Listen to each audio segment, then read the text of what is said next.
Good morning, students. So today we are here with a new topic. The topic is treatment of workmen compensation reserve (WCR). This is the very important topic for your exam point of view. Students, ये जो है अक्सर exam में पूछा जाता और बच्चे जो है अक्सर जो है एग्जाम में कुछ ना कुछ गलती कर बैठते हैं, तो इसे हम आज इस तरह से क्लियर करें जिससे हमारा एग्जाम पॉइंट ऑफ व्यू से भी यह बहुत ही अच्छे से तैयार हो जाए। सबसे पहले WCR होता क्या है friends? WCR is created out of firm's profit। ये फर्म के प्रॉफिट से क्रिएट किया जाता है to pay compensation to employees of the firm of change in profit sharing ratio। यह जो है हमारा चेंज इन प्रॉफिट रेशियो के टाइम हम इसे रिजर्व करके रखते हैं और यह जो है हमारा एम्प्लॉइज के लिए कंपनसेशन के तौर पे होता है। स्टूडेंट्स, बेसिकली ये इस पे 4 ट्रीटमेंट होते हैं, जिसमें 4 बेसिक पॉइंट्स अगर हम समझ लें इसका, जो कि 4 सिचुएशंस हो सकते हैं हमारा क्लेम्स का कैसा रहेगा और उस सिचुएशन के अनुसार हमें जर्नल एंट्री कैसे करनी है। अगर हम यह समझ जाए तो हम वर्कमैन कंपनसेशन को बहुत अच्छी तरह से ट्रीट कर सकते हैं।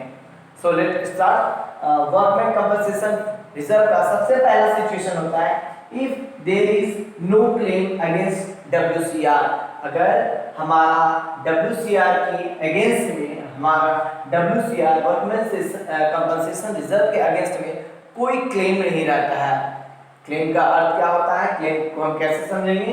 यहाँ देखिए, मान लीजिए कि बैलेंस शीट में आपका लायबिलिटी साइड में वर्कमैन कंपनसेशन रिजर्व दिया है, वर्कमैन कंपनसेशन रिजर्व दिया है कुछ अमाउंट के साथ, और एडजस्टमेंट में आपका क्लेम्स दिया रहे।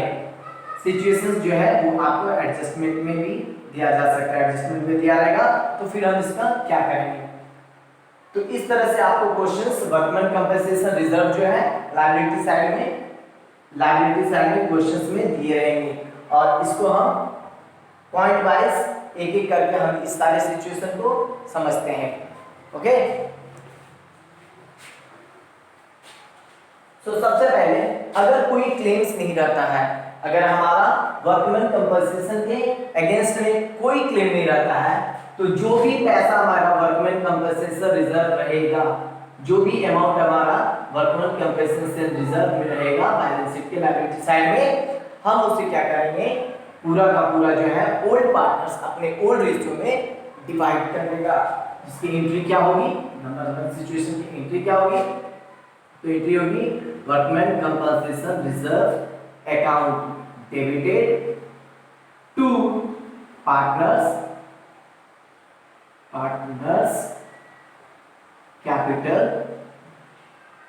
अकाउंट। डियर ध्यान रखिएगा, इसे हम किस रेशियो में बांटेंगे? तो ओल्ड रेशियो में। इसे हम अक्सर ओल्ड रेशियो में डिवाइड करेंगे ओल्ड पार्टनर्स के बीच में।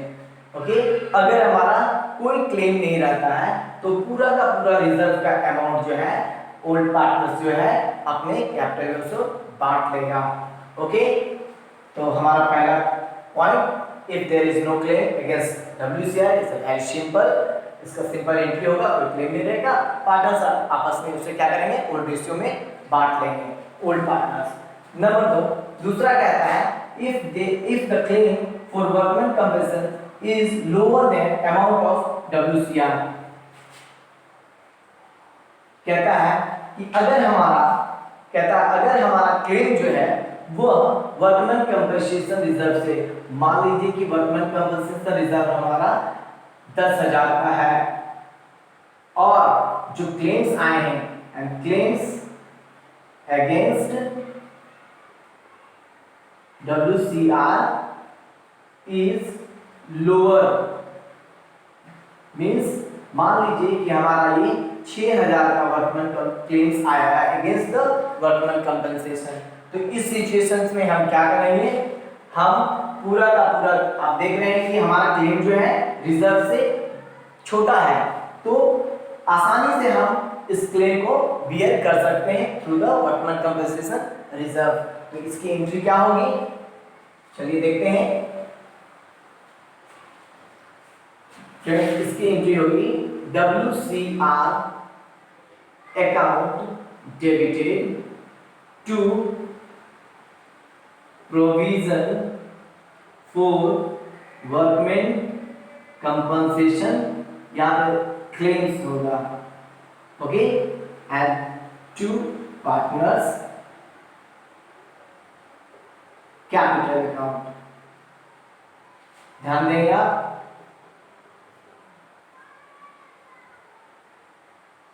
ये अमाउंट भी हमारा क्या होगा, इस तरह से हम इसे बनाएंगे।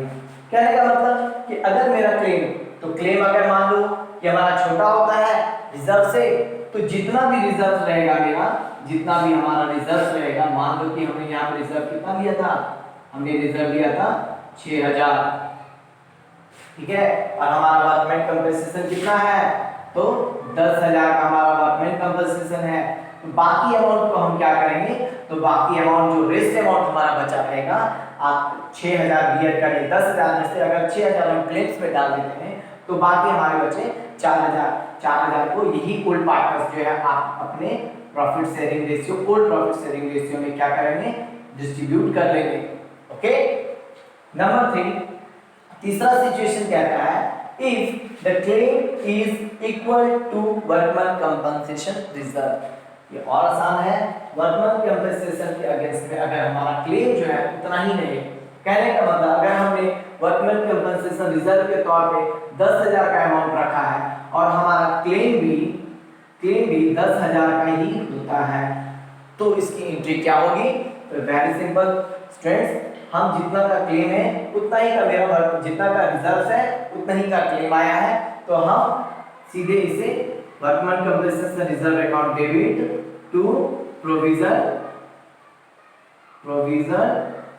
फॉर वर्कमैन कंपनसेशन क्लेम में डाल देंगे। कितना, टोटल का टोटल 10,000 रुपया हमारा कहाँ चला जाएगा, तो क्लेम में चला जाएगा।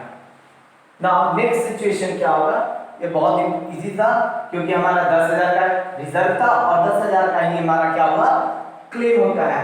तो हम क्या करेंगे, सिंपल जितने भी वर्कमैन कंपनसेशन का अमाउंट है उसको हम क्लेम्स में, उस क्लेम से हम क्या करते हैं, क्लेम को उससे हम बियर कर सकते हैं, मींस उससे हम उसको ले सकते हैं और हम अपने क्लेम्स को बियर करेंगे। नेक्स्ट टॉपिक हमारा है, नेक्स्ट पॉइंट हमारा है if the claim is more than the amount of WCR। अगर, अब क्या कहता है, अब अगर हमारा क्लेम जो है, अब हमारा क्लेम जो है वो हमारे रिजर्व से ज्यादा हो जाएगा, तो इस सिचुएशन में हम अमाउंट कहाँ से लाएंगे और क्या करेंगे। तो जब हमारा क्लेम, मान लीजिए कि हमने रिजर्व 10,000, यही क्वेश्चन है, मान लो हमारा रिजर्व 10,000 है और क्लेम जो होता है वो हमारा क्लेम अगर जो होगा वो हमारा 15,000 का क्लेम होता है। तो आप देखो यहाँ पे हमारा रिजर्व 10,000 है लेकिन हमारा क्लेम क्या है, हमारे रिजर्व से कहीं ज्यादा है, 5,000 हमारा रिजर्व से ये क्लेम ज्यादा है। तो इस सिचुएशन में हमारी जनरल एंट्री क्या होगी, तो यहाँ पे हम लोग सबसे पहले जो वर्कमैन कंपनसेशन रिजर्व है उसे शो होगा वर्कमैन कंपनसेशन अकाउंट डेबिटेड, कितना है, तो 10,000 बियर। अभी भी हमें कितने और चाहिए, 5,000 क्लेम्स को बियर करने के लिए है। तो ये 5,000 हम कहाँ से लेंगे, हम इस 5,000 को रिवेल अकाउंट से लिखेंगे, तो रिवैल्यूएशन अकाउंट डेबिटेड, कितना, तो जो 5,000 हमारा घट रहा है उस 5,000 को हम रिवैल्यूएशन अकाउंट से लेंगे टू वर्कमैन कंपनसेशन, या सॉरी इसे प्रोविजन फॉर वर्कमैन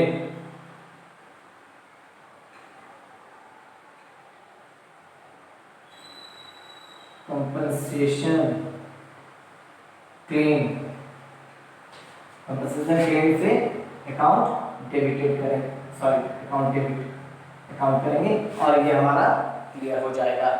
सो अब नेक्स्ट टॉपिक में हम इसी के जैसा हम करेंगे investment IFR, investment fluctuation reserve और हम बताएंगे उसमें कि उसमें भी हमें किस तरह से अपने IFR को बांटेंगे और उसका ट्रीटमेंट क्या होगा। Thank you.